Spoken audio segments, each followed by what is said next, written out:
नमस्कार दोस्तों। ये जो वारदात है ये है 17 अगस्त 2019 की।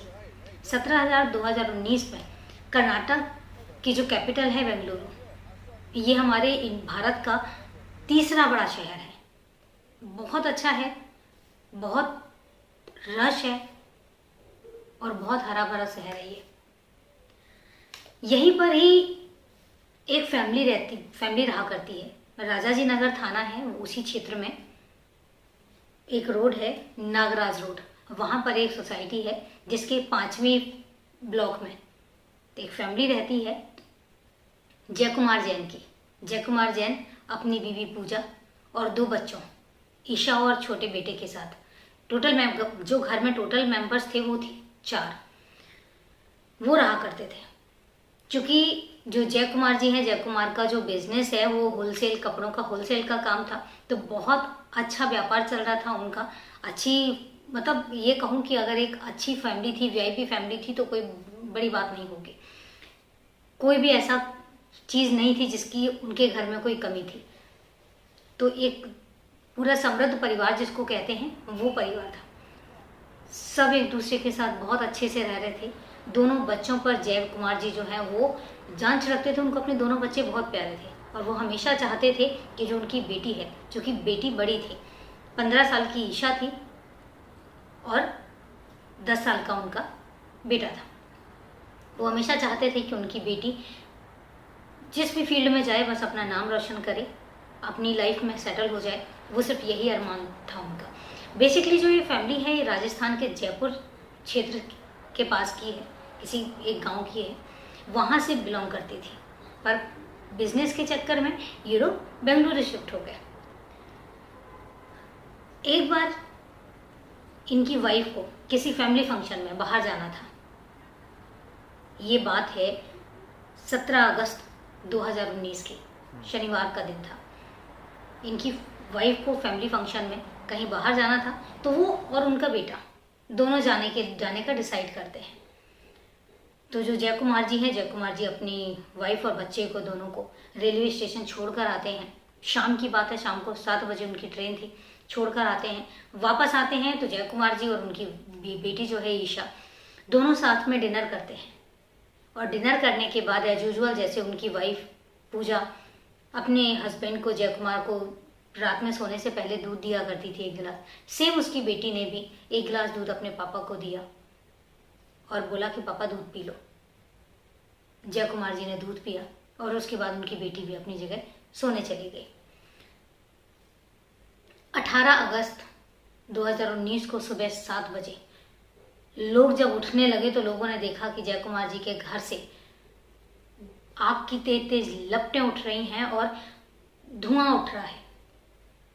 वो हाबड़ ताबड़ में जल्दी से उठ के और फायर ब्रिगेड को फ़ोन करते हैं, पुलिस स्टेशन को फ़ोन करते हैं।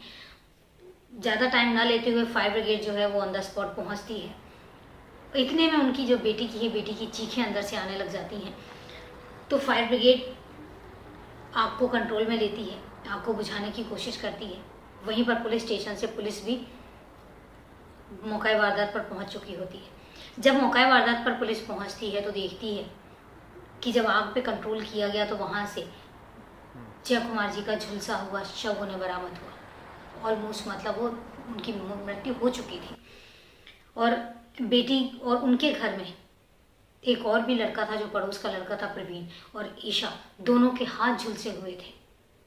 दोनों के हाथों में आग बुझाने में उनके हाथ झुलस गए थे।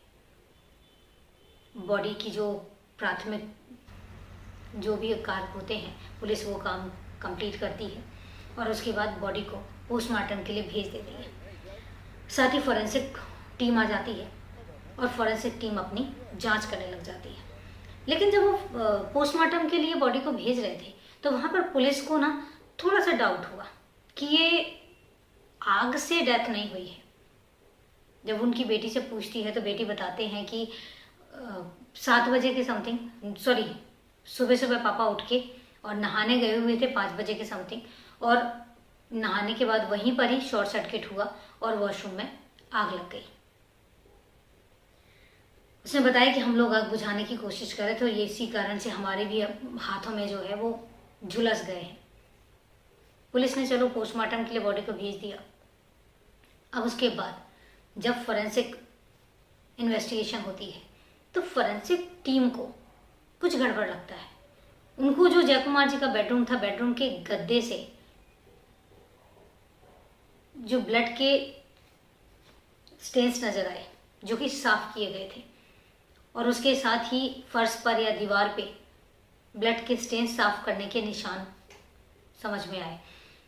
तो जब ये सबूत पुलिस तक पहुंचते हैं तो पुलिस को डाउट हो जाता है कि ये नेचुरल डेथ नहीं है, ये आग लगने से डेथ नहीं हुई है। उसके बाद वो पोस्टमार्टम की रिपोर्ट का वेट करने लग जाते हैं। जैसे ही पोस्टमार्टम की रिपोर्ट आती है, जो केस है वो बिल्कुल साफ हो जाता है। उसमें ये था कि जय कुमार की मौत आग लगने से नहीं हुई है, उनको किसी तेज धारदार हथियार से मारा गया है और उसकी वजह से उनकी मौत हुई है। अब पुलिस को समझ में ना आए कि वो किस पर डाउट करें, चूंकि उनकी बेटी बता रही है कि पापा जो है वो नहाने गए थे, वहां पर शॉर्ट सर्किट हुआ। तो उन्हें सबसे पहला जो डाउट हुआ वो उनकी बेटी पर हुआ। अब जब बेटी पर डाउट हुआ तो बेटी चूंकि माइनर थी तो उसको डायरेक्ट अरेस्ट भी नहीं कर सकते थे और कोई सबूत नहीं था तो उसको कैसे अरेस्ट करते। तो इस वजह से उन्होंने क्या किया, उन्होंने आस पड़ोस में और जो उसके सर्कल में बच्चे थे, उसके स्कूल में जो बच्चे थे, उन सब से पूछना शुरू किया। तो पता लगा कि जो ईशा है वो 10th स्टैंडर्ड में है और वो एक इंटरनेशनल स्कूल में पढ़ाई कर रही है और उसी स्कूल से पास आउट है प्रवीण। तो ये दोनों साथ साथ उसी स्कूल से पास आउट है।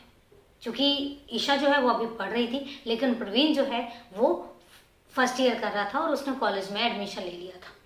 यहाँ जो प्रवीण के फादर हैं वो एक प्राइवेट कंपनी में जॉब करते थे, लेकिन किसी रीजन की वजह से इसके फादर को, प्रवीण के फादर को और कुछ और लोगों को कुछ पैसे देकर कंपनी जॉब से निकाल देती है। इसके फादर क्या करते हैं, जो उनको पैसे मिले होते हैं वो अपने इकलौते बेटे, चूंकि इकलौता बेटा था, उसके नाम पर कर देते हैं और उसी से जो इंटरेस्ट आता है उस इंटरेस्ट से उनका घर चलता है। अब यहाँ से पता चलता है कि ईशा और प्रवीण के बीच में अफेयर चल रहा है। तो जब पुलिस को ये बात पता लगती है तो पुलिस का डाउट जो है वो कंफर्म हो जाता है कि ये श्योर है कि इनकी बेटी ने ही अपने फादर की हत्या की है। पुलिस दोनों को अरेस्ट कर लेती है। दोनों को अलग अलग रख के पूछा जाता है। अब चूंकि बच्चे थे, पहले कोई क्रिमिनल रिकॉर्ड तो था नहीं, 15 साल का बच्चा है, वो कितना छुपा लेगा, वो भी ज्यादा नहीं, वो भी फर्स्ट ईयर का स्टूडेंट है, 18 साल का है, वो भी क्या ही छुपा लेगा। जब पुलिस ने अपने तरीके से पूछना शुरू किया तो बात ये सामने आई कि लगभग 5 साल से प्रवीण और ईशा दोनों फ्रेंड हैं और दोनों के बीच में अफेयर चल रहा है। ये बात पहले फादर को पता नहीं थी, लेकिन धीरे धीरे फादर को पता लगी तो फादर ने उस पर ऑब्जेक्शन उठाना शुरू किया। क्योंकि ईशा जो है वो मॉडर्न सोच की लड़की थी, उसको मॉडर्न क्लोथिंग वेयर करने पसंद थे, तो वो अपने हिसाब से रहना उसको पसंद था। यहीं पर पता लगता है कि 2 साल पहले, सोचिए 15 साल का बच्चा है, वो 15 साल की लड़की है, 2 साल पहले मतलब जब वो 13 साल की थी ईशा, तब वो अपने घर पे ये बोलकर निकलती है कि मैं अपनी सहेलियों के साथ घूमने जा रही हूँ, 3-4 दिन के लिए हम पिकनिक पर जा रहे हैं, स्कूल का ट्रिप है, और वो जाती है बॉम्बे, और वो भी अपने बॉयफ्रेंड के साथ, प्रवीण के साथ, और वो 4-5 दिन लगा कर आती है। और इन बिटवीन वो वहाँ पर फोटोशूट करवाती है। फोटोशूट के साथ साथ वो वहाँ पर एक मॉडलिंग का कंपटीशन था, वहाँ पर भी वो पार्टिसिपेट करती है और 4-5 दिन लगा कर आती है। जब वो घर वापस आती है तो उसके पिता को पता चलता है कि ईशा जो है वो अपनी सहेलियों के साथ पिकनिक पर नहीं गई थी, ये बॉम्बे गई थी।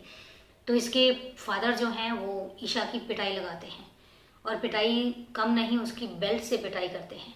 और जब उनको ये पता लगता है कि ईशा अपनी सहेलियों के साथ नहीं गई थी बॉम्बे, अपने बॉयफ्रेंड प्रवीण के साथ बॉम्बे गई थी, तब वो क्या करते हैं, ईशा का जो फ़ोन था, ईशा का फ़ोन जो है वो अपने पास ले लेते हैं और उस पर रिस्ट्रिक्शंस लगा देते हैं कि वो सिर्फ स्कूल जाएगी और स्कूल से सीधा घर आएगी, इसके अलावा वो कहीं भी नहीं जाएगी। उस पर रिस्ट्रिक्शंस लग जाते हैं। अब वो बड़ी मुश्किल से, जब उसके पास फ़ोन नहीं है और वो मिल नहीं सकती, तो वो क्या करती है, वो चोरी छुप के शॉपिंग मॉल्स में अपने बॉयफ्रेंड प्रवीण से मिलना शुरू कर देती है। जब प्रवीण से मिलना शुरू करती है और वो बताती है कि उसके फादर ने उसका फ़ोन ले लिया है, तो प्रवीण क्या करता है, प्रवीण एक दूसरा फ़ोन खरीद कर ईशा को दे देता है। अब वो दूसरे फ़ोन से चोरी चोरी प्रवीण से बात करने लग जाती है, लेकिन उसके फादर को ये भी पता लग जाता है। जब जय कुमार को ये पता लग जाता है तो वो वाला दूसरा जो फ़ोन था वो भी ईशा से ले लेते हैं।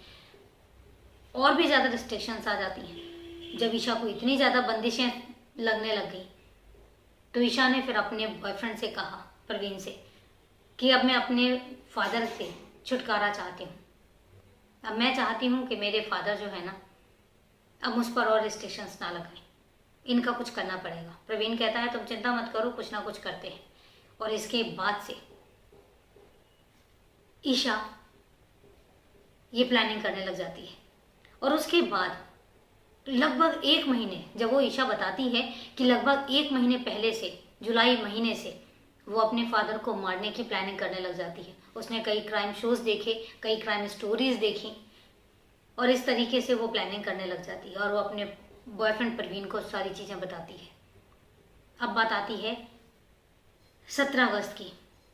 17 अगस्त को जब उसको पता लगता है कि उसकी माँ और उसका भाई, चूँकि ईशा को भी फोर्स किया जाता है जाने के लिए, लेकिन ईशा मना कर देती है पढ़ाई का बहाना करके कि मेरा बोर्ड है और मुझे पढ़ाई करनी है। तो उसकी माँ और उसका बेटा, उसका भाई, दोनों चले जाते हैं। अब ईशा के पास मौका था अपने फादर को मारने का, तो वो ये बात अपने बॉयफ्रेंड को बताती है और ये दोनों मिलकर अपने फादर को मारने का प्लान करते हैं। रात में सोने के पहले जब ईशा दूध लेकर आती है तो फादर को बड़ा अच्छा लगता है कि चलो मेरा बच्चा कम से कम समझ तो रहा है कि मेरा रूटीन क्या है। वो दूध पीते हैं, लेकिन उनको क्या पता था कि उस दूध में 6 नींद की गोलियां मिली हुई हैं। ईशा उनको 6 नींद की गोलियां मिलाकर और दूध पीने के लिए देती है। वो दूध पीते हैं और दूध पीते के साथ ही थोड़ी देर में उनको इतनी गहरी नींद आ जाती है कि वो बिस्तर पर सो जाते हैं। अब ईशा उनको हिलाती है, हिला के कंफर्म करती है कि फादर बहुत गहरी नींद में सो चुके हैं, उन पर जो 6 नींद की गोलियां हैं उनका असर हो चुका है। तो इसके बाद वो फिर फ़ोन करके अपने बॉयफ्रेंड को बुलाती है। जब उसका बॉयफ्रेंड आ जाता है तो वो तेज़ धारदार जो चाकू था उससे उन पर वार करते हैं और उनको मार देते हैं। जब वो जय कुमार को मार देते हैं, मारने के बाद फिर वो आइडिया लगाते हैं कि अब क्या किया जाए। वो रात पूरी गुजरने का वेट करते हैं। इन बिटवीन वो सारे स्टेन्स जो थे, ब्लड के जो निशान थे, वो साफ करने की कोशिश करते हैं। जो गद्दे पर ब्लड के निशान थे उनको साफ करने की कोशिश करते हैं। जो चादर पर निशान थे उन चादर को धो के और सूखने के लिए डाल देते हैं।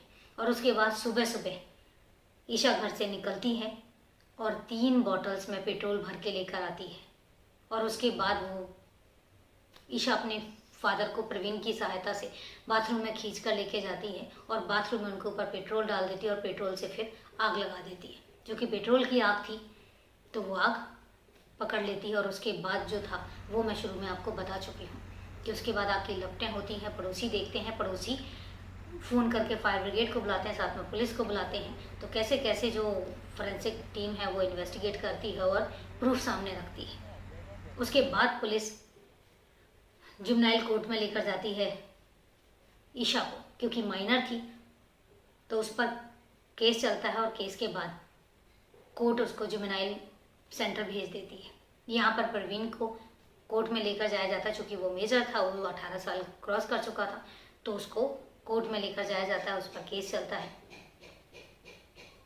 और उसको सजा हो जाती है। ये थी पूरी वारदात। और वारदात के बाद मतलब समझ नहीं आता है। मैं यही कहना चाहूँगी कि आप इस वारदात के बारे में अपनी क्या राय देना चाहते हैं, कमेंट करके मुझे ज़रूर बताइए।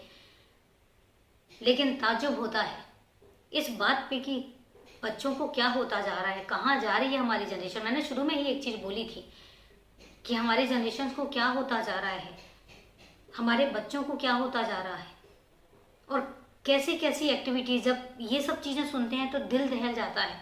समझ नहीं आता कि बच्चों की परवरिश कैसे करें और कैसे ना करें। जय कुमार ने भी तो अपने बच्चों की परवरिश में कोई कमी नहीं छोड़ी थी, लेकिन उसके बाद उनका अंजाम क्या होगा। वो यही तो चाहते थे कि उनका बच्चा अच्छे से पढ़ाई करे, अच्छे से परवरिश उसको दी जाए। लेकिन हुआ क्या? ये थी पूरी वारदात। मिलते हैं फिर अगले वीडियो में एक नई वारदात के साथ।